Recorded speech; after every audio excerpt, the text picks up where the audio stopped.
Hello everyone. Today I will teach you constructor overloading in Python. Okay, this is another new point in object oriented programming. Constructor overloading is the same as a method overloading, but in Python we create a constructor using init method. When you declare init method in Python, that means you create a constructor. Okay, what is the syntax of constructor? You already study in lecture of constructor. Okay, constructor, it has two type: default constructor and parameterized constructor. In that point we tell you how to create instructor. When you create double underscore init double underscore opening closing bracket, inside the bracket we write a self method. That means you declare the constructor, and constructor is called when object created. Just like other function, in constructor not need to call them, it is called automatically when your object is created. Okay, so what means by constructor overloading?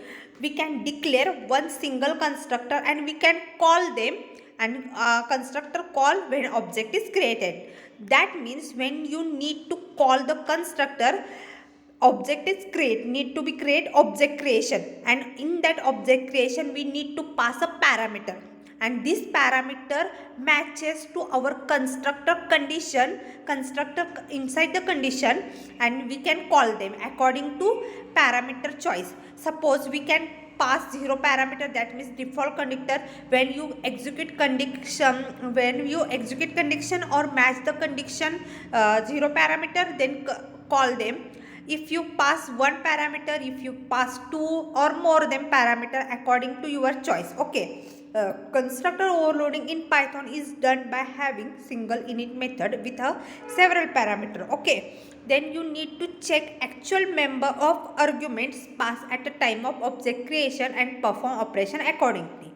If you define several init method, each new method will just override the preceding definition, so there will be always only one init method. Okay, in when you write constructor overloading program, in that program we need to write only one single init method. Okay, you understood better? Look here program. Okay, in that program we create a simple example of area. Okay, area of square, area of triple, and area of one. Okay, in that method we create area class, and area class we write a def init. That means we create a constructor. Okay, and inside the init method we write first parameter self, it is by default parameter. The second parameter xyz, and in that xyz we write x is equal to none, y is equal to none, z is equal to none, because of condition satisfied thing. Okay, after that write colon and initialize the member variable. Self dot x is equal to x, self dot y is equal to y, and self dot z is equal to z. Here we can initialize the instance member. Okay, after that we write the condition. In that condition we declare if x is not equal to none and y is not equal to none and z is not equal to none, then print x into y into z. म्हणजेच आपण जर condition दिली असेल आणि त्या कंडिशनमध्ये object create करताना तीन पॅरामीटर जर पास केले असतील तरच ही कंडिशन एक्झिक्यूट होणार. एल्स नसेल तर सेकंड कंडिशन आहे एलिफमध्ये काय दिलं आहे, x is not equal to none and y is not equal to none. जेव्हा आपण दोन पॅरामीटर पास करणार आहे ऑब्जेक्ट क्रिएट करताना, त्यावेळी ही कंडिशन एक्झिक्यूट होणार आहे. प्रिंट एक्स इंटू वाय म्हणजे दोन नंबरचा मल्टिप्लिकेशन होणार आहे. आणि थर्ड कंडिशनमध्ये जर सपोज जर मला एकच पॅरामीटर पास करायचा असेल ऑब्जेक्ट क्रिएट करताना, तर elif x is not equal to none, then print x into x. आणि जर काहीच पॅरामीटर नसतील प्रिंट 0. ओके, जर काहीच पॅरामीटर नसतील तर एल्सचा पार्ट एक्झिक्यूट होणार आणि लास्ट कंडिशन प्रिंट होणार आहे. आणि हे कंडिशन आपण आता दिलेले आहेत. त्याचबरोबर आता आपल्याला कन्स्ट्रक्टर कॉल करायचं आहे. कन्स्ट्रक्टर कॉल कधी होतो, जेव्हा ऑब्जेक्ट क्रिएट करतो त्यावेळी.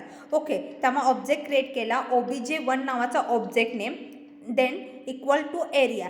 इथं area is a class name, then write opening closing bracket, that means you create a object. Okay, इथं तुम्ही चेक करा की एरियाला मी कुठलाच पॅरामीटर दिलेला नाही, म्हणजे 0 पॅरामीटर आहे. तर तुम्ही ज्यावेळी प्रोग्राम एक्झिक्यूट होणार त्यावेळी ऑब्जेक्ट क्रिएट केल्या केल्या इनिट मेथड कॉल होते, कंपायलर जम्प करणार आहे कुठं तुमचा इनिटला. इनिटमध्ये जर कंडिशन चेक केला, फर्स्ट कंडिशनमध्ये जर 3 पॅरामीटर असतील तर print x into y into Z print व्हायला पाहिजे. 2 पॅरामीटर असतील तर प्रिंट एक्स इंटू वाय व्हायला पाहिजे आणि एकच पॅरामीटर असेल तर प्रिंट एक्स इंटू एक्स. पण इथं आपल्या ऑब्जेक्ट क्रिएट करताना एकही पॅरामीटर पास नाही आहे, त्यामुळं एल्सचा पार्ट एक्झिक्यूट होणार आहे आणि प्रिंट 0 हे आउटपुटला येणार आहे. बघितला, फर्स्ट जर आउटपुट चेक केलं तर 0 आहे. त्याच्यानंतर सेकंड एक ऑब्जेक्ट क्रिएट केला OBJ2 नावाचा. पुन्हा ऑब्जेक्ट क्रिएट केला आणि तिथे एक पॅरामीटर पास केला आहे, म्हणजे तुमचा elif x is not equal to none हा पार्ट ट्रू होणार आहे, म्हणजे हा एक्झिक्यूट होणार आहे. आणि प्रिंट एक्स इंटू एक्स म्हणजे 2 इंटू 2 4 आउटपुटला येणार आहे. चेक करा output, this is correct output.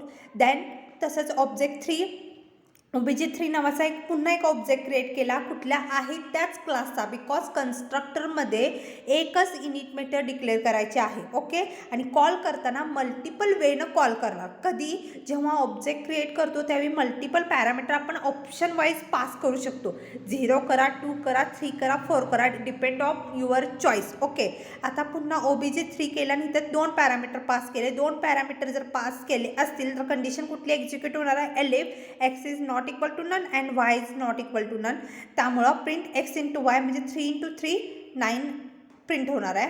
त्याच्यानंतर OBJ4 is equal to area आणि इथं 3 पॅरामीटर पास करणार आहे, म्हणजे जी पहिली इफची कंडिशन आहे x is not equal to none, y is not equal to none and z is not equal to none, ही कंडिशन सॅटिस्फाय होते. त्यामुळे हा इफमधला पार्ट एक्झिक्यूट होणार आणि print x into y into z म्हणजे 3 नंबरची मल्टिप्लिकेशन होणार आहे आणि 3 इंटू 3 9 इंटू 4 म्हणजेच 46 हे तुमच्या आउटपुटला येणार आहे. अशा प्रकारे हा सिम्पल कन्स्ट्रक्टर ओव्हरलोडिंगचा प्रोग्राम आहे. जर तुम्ही ओव्हरलोडिंग म्हणजे काय, एकच मेथड मल्टिपल वेळेला कॉल करणार आहे, पण त्याच्या मेथड सेम आहे, फक्त डिफरन्स कुठं असणार आहे, कॉलिंगमध्ये. तुम्ही चेक केला की एरिया हे तर सगळीकडं सेम आहे आणि फक्त त्याच्या आर्ग्युमेंट्समध्ये डिफरन्स आहे. त्यालाच आपण कन्स्ट्रक्टर ओव्हरलोडिंग म्हणतो आणि हे सिमिलर टू आपण मेथड ओव्हरलोडिंगमध्ये आहे. इथं मेथड ओव्हरलोडिंगमध्ये डिफरन्स काय असतो, आपण मेथड कॉल करतो. इथं कन्स्ट्रक्टर कॉल केला आहे आणि कन्स्ट्रक्टर कधी कॉल होतो तर ऑब्जेक्ट क्रिएट केल्या म्हणून इथं फक्त वेगवेगळे ऑब्जेक्ट क्रिएट करण्याची गरज लागली आणि क्लास नेम सेम. ओके, कळाला. हा एक सिम्पल कन्स्ट्रक्टर ओव्हरलोडिंगचा प्रोग्राम आहे. Okay, thank you.